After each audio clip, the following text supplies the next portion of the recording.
Now these locks were an incredible feat of engineering. They are very, very steep. They're one of the steepest in the country.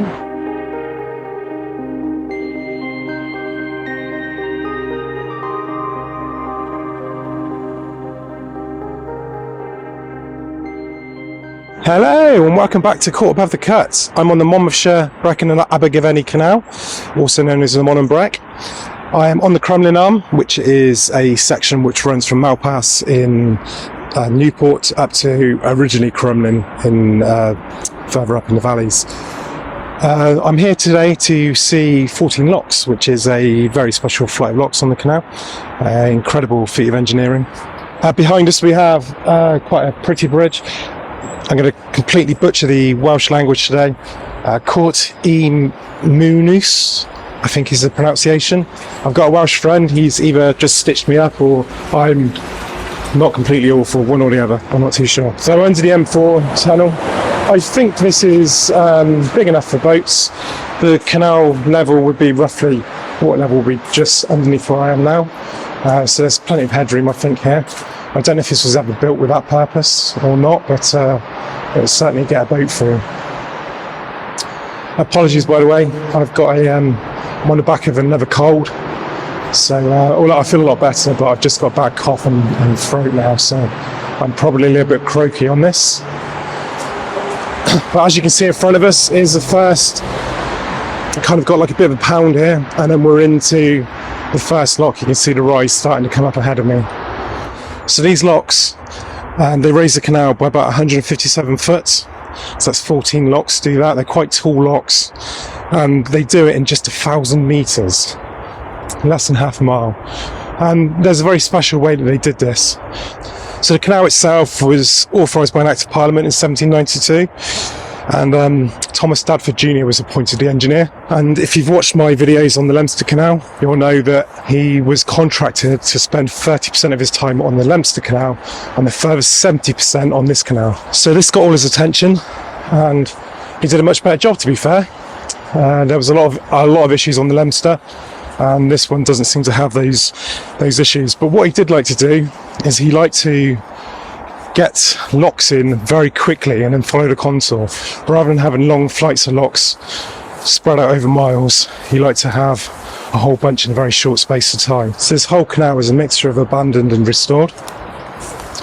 The canal itself was abandoned right at the beginning of British Waterways time, which was in the 60s.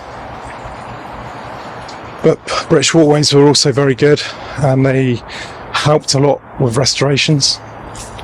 So a large section of this canal on the main line, not on this branch, is in water and has boats on. And we'll cover that in later videos. So what you probably noticed here was how quickly the locks, I'll point out on locks where it's more clearly, but the locks are in groups. So you've got two locks behind us, which are very, very close together. And then they're grouped into sections. So that was two. This next bit is three together, and there's quite a story for this. And then you've got another three, I think it's 4 sets of twos, and then a single lock right at the top. So these side pounds are what stored the water between the locks. And again, we go into this as we go up the flight. But here is lock 10. We're right at the top of lock 10. You can start to see just how deep these are. But what you'll see now is this would have been the lock gates right here where we are now.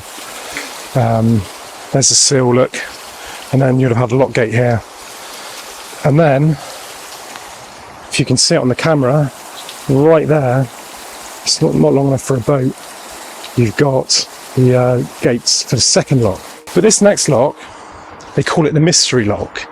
Now nobody really knows why this lock is the way it is. It wasn't built like this, but there's a special feature on it. Now what you'll notice here, this is the edge of the lock, right where my foot is, and right there is a latch. And if you look on the other side, you've got the back wall of the lock right over there, and then there's another latch, and then the lock drops off, and then we go into lock 12, immediately after, which is just there. Now there's several thoughts on this. The first one was that it was a water saving thing. So you've got these locks so close. You can see a side pound over the back there, which stored the water. But they wanted to be able to store more water in locks. So this was widened in places to allow more water. But I don't think that's true. I think another quite common thought is that this was a passing place. So you've got 3 locks. With a staircase lock or with locks like this, you can't pass. So a boat has to do the whole lot of locks. So you can go up and the boat can't come down as you're going. Like on a standard flight of locks, you know, you'll do one lock, you're waiting a pound, you'll do the next one. Here you can't do that.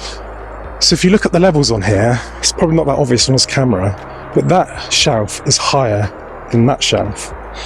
So my thought of this is, being in the middle of 3 locks, and it's the only 3 locks on this, the rest are 2s, like I said, I think this is a passing place.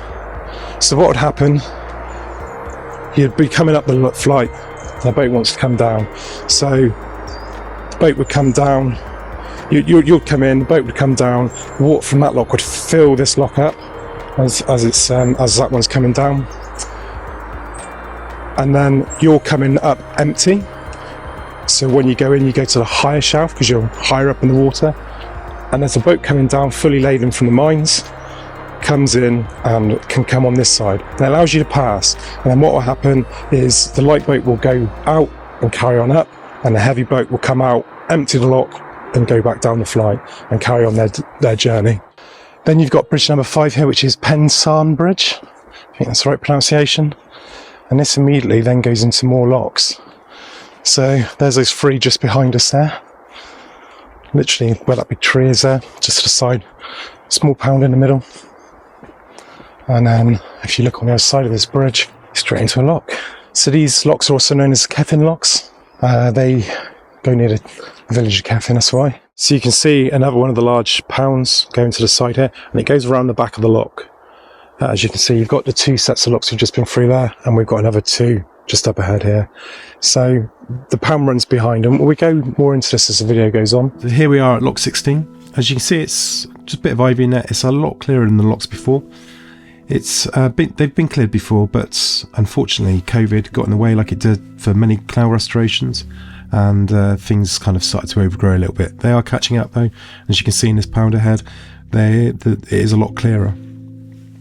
Now this canal was very busy in its time. It was actually gaslit, so it could run for 24 hours.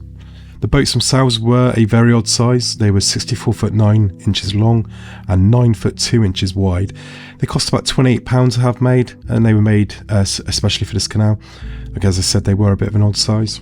The canal was kind of unconnected, only connecting to the River Usk and the docks down in Newport. So you didn't really get a huge amount of traffic from the main network. So here we are at the bottom of lock 17. This is the first of 4 that were restored in about 13 years ago, in 2010. So these gates, even if you were to put this canal in water now, would probably need to be replaced really. So a wooden gate lasts around 20 years. They can last a bit longer than that, but they start to rot out, especially when they've been empty like these locks have and not really used. They dry out a little bit. If you haven't got the lock full of water, then you tend to it dries the gate out and it starts to crack. So the plan is they've got lock 21 out for tender, which is a couple up from here, and they're putting composite gates on that lock. Now they've done it on part of the main line, and they standardised the locks. So they had instead of ordering different size gates and having them made to measure, they actually basically put coping stones and stuff on the top, and they adjusted the sizes so they could have a standard size made. Now the advantage of these composite or metal locks is they last for about 300 years. So although they're not traditional in senses and they're not made of wood, they will last 10 times as long. They're only about 3 times the price, being 60,000 rather than 20,000. So it's a great idea for trusts to sort of go down these routes, and you can make them look quite normal as well. So up into the next lock now, which is lock 18, and again fully restored in 2010. Like all canals, the railways came, and in the 1840s the railway came to the area and trade really started to dwindle. By 1865 there was barely any trade on the network, and the canal was sold to the Monmouthshire Railway and Canal Company for £61,000, and then later sold to GWR in 1880. Unfortunately, GWR had absolutely zero interest in canals, and they wanted to get rid of them, so lots of the usual tricks of closing down sections, closing locks and stuff. And this went on, and in 1935 the last toll was taken on the canal. In 1948 the British Transport Commission were formed, and most of the canals were nationalised, and they announced that they wanted to close the canal. But one chap called Ian Wright thought he would outsmart them, and he took a canoe from the top to the bottom of the Crumlin, because it stated that if any vessel had used the canal within the last 12 months, they couldn't be closed. Unfortunately, this didn't work. GWR had bans on locks being used and stuff, and in 1949 the arm was closed.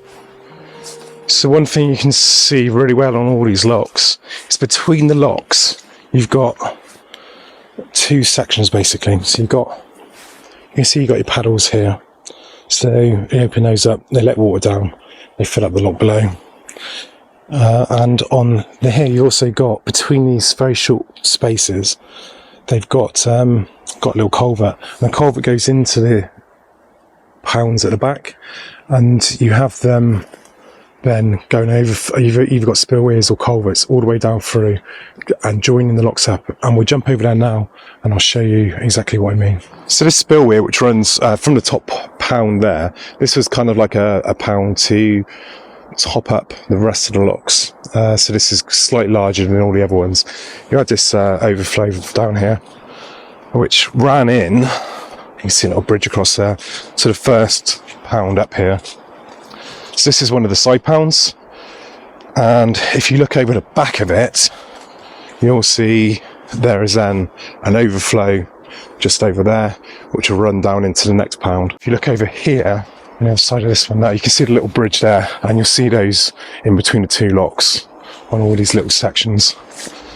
That then overflows into a larger pound, which goes further down, and this was just a cascading set of pounds going down through all the locks basically, and it was a way that they could store water, lots of it, whilst keeping the locks so tight.